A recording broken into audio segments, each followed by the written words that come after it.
Welcome to HortTube. My name is Jim Putnam. This is one of the Sunday question and answer videos that I have been doing recently. This one has the Pro Plugger planting tool giveaway. I will announce the winner at the end of the video for the Pro Plugger from the comments from last week, and there were a ton of questions that were asked. I appreciate that. I'll have questions now for a few weeks. If I don't get to yours today, I'll either get to it in a future video or I'll try to go back and answer some of them, but I'm trying to pick ones that I think will help the group the most. Next week, I think there's one more week before the Subscriber Sunday video, and next week I will have a local giveaway for folks that are in North Carolina that can come and pick a few plants up. I'll have a local giveaway. I've got a few things that are extra that aren't going in the ground, so I figured I would do that for folks that are local to me in Central North Carolina, but I'll announce that next week. Let's get to some of the questions from this past week. One is, I get a lot of questions about root suckers. You know, if you cut down a tree, you know, what can happen is the roots try to then, you know, replace the tree really quickly by growing a new tree from the roots. I would try that 20% vinegar spray. I did a video last year on alternative weed killing methods, and that 20% vinegar spray doesn't work all that well, but I think you could burn that foliage off of those new suckers over and over and over again. The key to getting rid of root suckers on a tree that's been taken out is you have to do it just constantly, because keep in mind what's happening is that root is growing trying to grow a new tree. If you leave it there for any length of time at all, it's absorbing the sun's energy, it's re-rooting under the ground. The key, like I said, the key is stay on top of it, stay on top of it, stay on top of it. Every 2-3 weeks, go out there and maybe spray it with that 20% vinegar spray. That's on Amazon. I've got links down below for the products I use, but that works pretty well. And that's a good weed killer for things that are just emerging from the ground. It's not very good at, if a weed's like a month old, it tends to burn the top of it off, and the roots are unharmed and it just comes right back. So that's what I found from that video I did on that vinegar spray. Somebody wanted to know how big the mulch ring should be around a tree. And funny thing is, you've asked a person who's been in this business for 33 or 34 years. I have never once, not even one time, have I ever planted a tree in a lawn.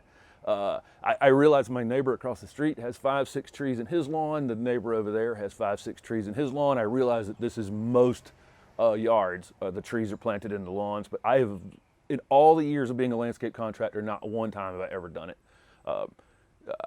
They don't really compete well with one another, but I would think that you would need the mulch at least the width of the drip line, and so that's going to evolve over time. It needs to get bigger. I really prefer to create large mulched areas and then plant a tree in that mulched area, and then, you know, landscape around that and keep your turf and your trees separate. And this goes to another video that I have coming out this week. A ton of the questions on here were about insect and disease problems. We're in mid-June, and this is like peak time for disease problems and insect problems in people's yards. And so I realized that this week sometime I'm doing a video on my top 10 ways to prevent insects and disease problems in the yard. It won't prevent them all. I have a few problems in this yard, but I have very few, considering that I have hundreds of varieties of plants in this yard. And I have, like I say, very few problems. So I'm going to do a video based on that. And one of those things in there really is trying to keep a differentiation between lawn and beds. So to answer the question about the mulch ring, at least the drip line if you can. And that's the problem, is if you planted a big giant tree, that, you know, that would be in a moving a moving size over time. Anyway, then somebody asked about using Liriope.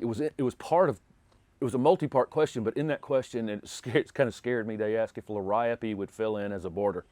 It's a tricky question because Liriope is a little grass, and people call it monkey grass, has a little blue flower on the top, and it's everywhere. Liriope is planted everywhere.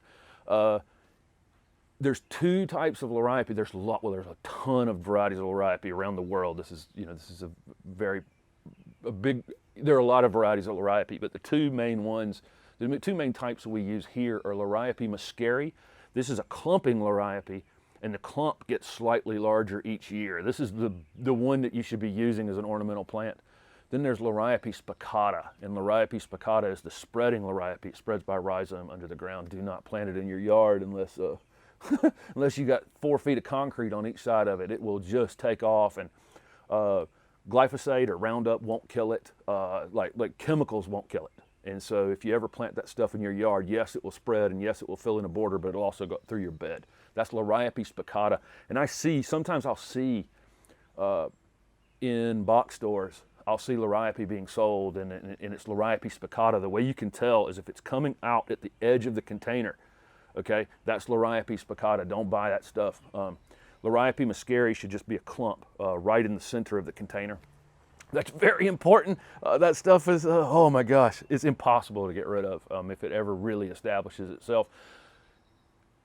My exception to that would be if I had an extreme bank in a sunny area. It might be a good choice if you were trying to get some soil erosion or control or something like that. Maybe I could find a use for it, but it would have to be under extreme, a condition where I just couldn't solve it with anything else. Another long answer that I typically give.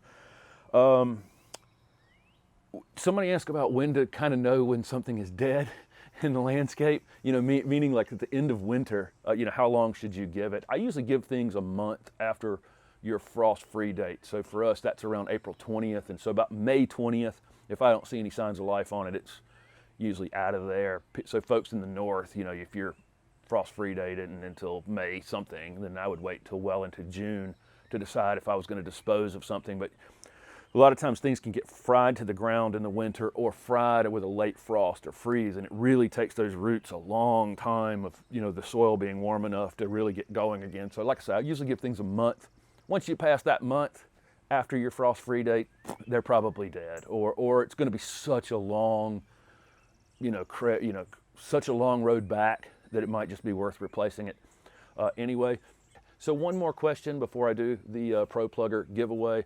Well, it answers a lot of different people's questions, actually, probably. I covered the zone map, the horticultural zone map, quite a bit in last week or the week before. I can't remember which one it was.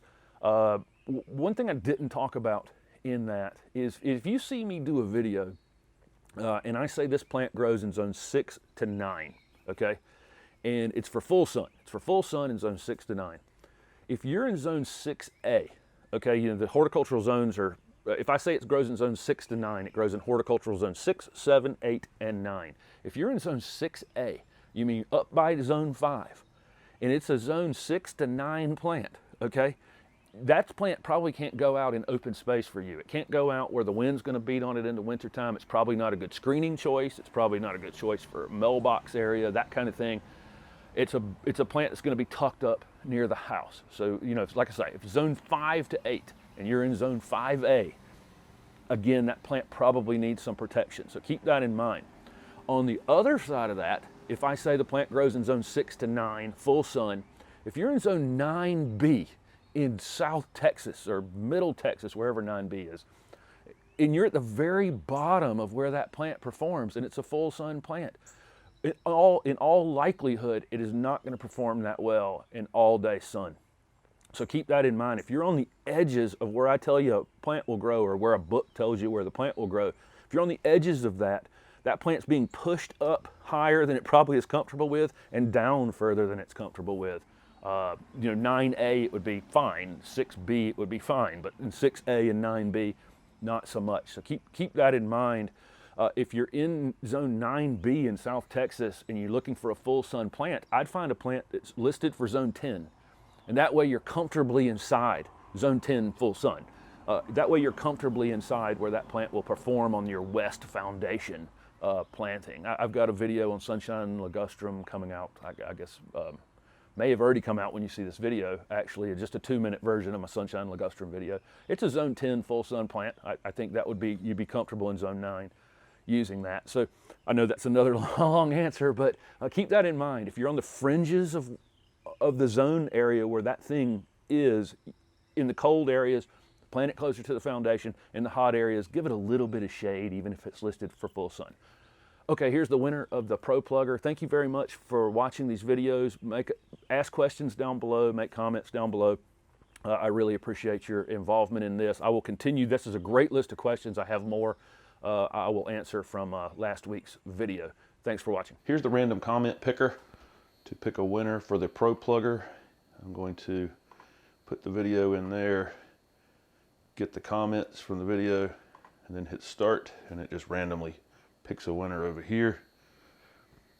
And the winner is Steve Williams. If you'll send me an email to the HortTube@gmail.com address, I will get your information over to Pro Plugger.